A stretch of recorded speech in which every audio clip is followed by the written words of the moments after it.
एक बार दोस्तों आपका फिर हार्दिक स्वागत है आपके सिव इंग्लिश ग्रामर चैनल में।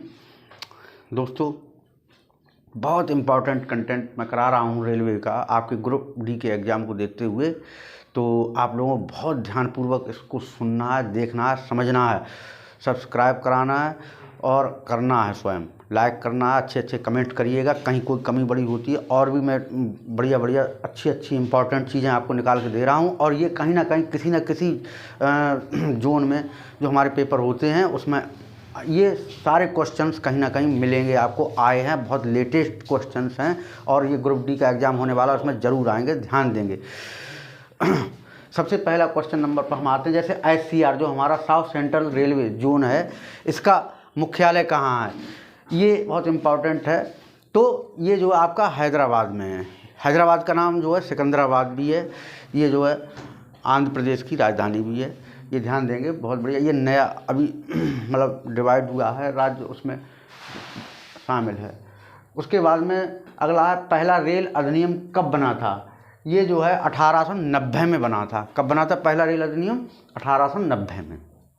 उसके बाद अगला क्वेश्चन आपका आता है प्रथम विद्युत रेल कब खोली गई, पहली बिजली की जो ट्रेन चली थी वो कब से चली थी? 1925 से ये स्टार्ट हुई है आपकी बिजली वाली, ये ध्यान देंगे। फिर अगला क्वेश्चन है भारत में रेलवे को सामान्य बजट से कब अलग किया गया, यानी रेलवे का जो बजट आता है वो अलग आता है, आपका जो बजट बनता है वो अलग बनता है। तो ये आपको ध्यान देना है, ये 1924-25 से ही अलग कर दिया गया था, रेल हमारा अलग इसका बजट आता है, आपने देखा होगा। उसके बाद में अगला क्वेश्चन आता है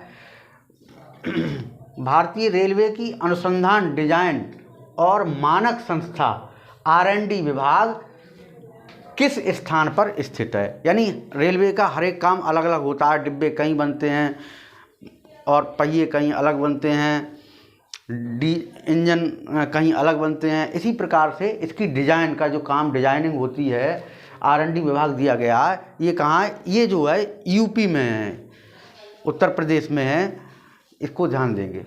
उसके बाद में अगला आता है भारतीय रेलवे द्वारा ली जाई जाने वाली सबसे अधिक एकल वस्तु क्या है, यानी कि जो ट्रेन में ढुलाई होती है, सबसे ज़्यादा सामान ढोया जाता है, उसमें पहले नंबर पर प्रायोरिटी किसकी है कि यहाँ पर सबसे ज़्यादा जो है कोयला लिए जाया जाता है, ढोया जाता है, जिसके द्वारा सबसे ज़्यादा आपको आमदनी होती है रेलवे के लिए।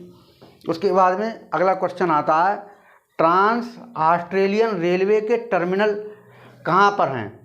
तो जो ऑस्ट्रेलिया की बात ये हो रही है, तो ये पर्थ में है और सिडनी में, ये दो स्थान है ऑस्ट्रेलिया में, पर्थ और सिडनी, वहाँ पर ये आपका टर्मिनल है। उसके बाद में अगला आता है रेल को एक दूसरे से जोड़ा जाता है। जैसे जो एक दूसरे से जोड़ने का काम काय के द्वारा होता है? बंधकों के द्वारा, बांधों के द्वारा रेलवे को हम जोड़ते हैं आगे के लिए ले जाने के लिए साथियों। इसके बाद में एक महत्वपूर्ण प्रश्न और आप अगला देखिएगा, ये आता है किसी भी यात्री से जो फ्री वजन के अलावा कोई व्यक्ति अधिक वजन लेके जाता है, जितना उसको ले जाना चाहिए उससे अधिक मानक से ले जा रहा है, तो उसके पास कितना टैक्स लगेगा, क्या किराया लिया जाएगा, कैसे वसूला जाएगा? तो वो जो है सामान्य लगेज के आधार पर ही लिया जाएगा कि भाई उसको जितना जनरल ले सकते हैं, कम से कम इंडिया में ये इतनी सुविधा है, ठीक है। उसके बाद में आपका अगला मोस्ट लास्ट क्वेश्चन आता है कि यहाँ पर मालीगांव किस रेलवे जोन का मुख्यालय है। तो ये आ जाएगा उत्तर पूर्वी सीमांत का, जो मालीगांव है वो उत्तर पूर्वी सीमांत का। तो ये अभी मैंने आपको ये 10 क्वेश्चन दिए हैं, प्रयास ये करेंगे आप इनको हर तरीके से याद कर लीजिएगा, कहीं ना कहीं 100% आपको इसमें मिलने की संभावना रहेगी साथियों। हमारे देश में एक से एक बड़े वीर महान पुरुष पैदा हुए हैं। ये धरती हमारी ऐसे नहीं बनी है। भारत एक महान तब बना जाए उसमें ऐसे ऐसे, तो ये भी एक छोटी सी घटना है। मैं अपनी संस्कृति को बढ़ावा देने के लिए एक आपको छोटी सी कथा के माध्यम से आपको प्रेरित करता हूँ कि आप भी वैसा ही बने, तभी हमारा देश आगे महान कहलाएगा। इसके लिए हमें बहुत कुछ करना पड़ता है। पढ़ाई लिखाई के अलावा हमारे पास और भी हमको ज्ञान होना चाहिए अपनी देश संस्कृति के बारे में। तो ये भी आपको द्वापर युग की घटना है। ये महाभारत कालीन समय में आप देखिएगा कि एक ऐसा योद्धा जो बहुत बलशाली हुआ था, जिसके बारे में हमने आज तक कभी चर्चा नहीं की है। यानी ऐसे ऐसे लोग हैं जो कभी आज तक फ्रंट पर नहीं आ पाए हैं, लेकिन एक ऐसा ही योद्धा था। वो कौन था? बर्बरीक था। बर्बरीक कौन था? ये भीम का पुत्र जो घटोत्कच थे उनका बेटा था, घटोत्कच का पुत्र था। ठीक है। और अहिलावती इनकी माँ थी, बर्बरीक की, घटोत्कच की पत्नी थी। तो साथियों ये इतना बलशाली था कि इसने बचपन में ही तपस्या की थी। तपस्या के द्वारा इन्होंने वाल्मीकि जी को प्रसन्न कर लिया था, और वाल्मीकि जी ने प्रसन्न होकर के इनको 3 बाण दिए थे। ये कहा था इन 3 बाणों से कोई भी व्यक्ति बच नहीं सकता है, और मतलब बाण आपके पास वापस आ जाएंगे। तो ये महाभारत जब हो रहा था तो इसने सोचा मैं भी जा करके उसमें भाग लूँ। तो इसने अपनी माँ से अनुमति ली, अहिलावती से।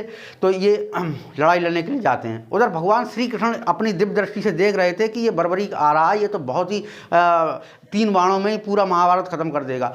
तो वो रास्ते में ही पहुंच जाते हैं, अपनी लीला दिखाते हैं, और उन्होंने ब्राह्मण का वेश धारण कर लिया। उन्होंने कहा, हे सज्जन तुम कहाँ जा रहे हो? तुम क्या 3 बाणों में इतना बड़ा वो कर दोगे?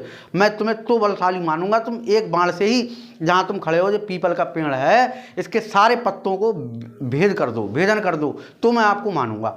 तो उसने कहा ये क्या बात है?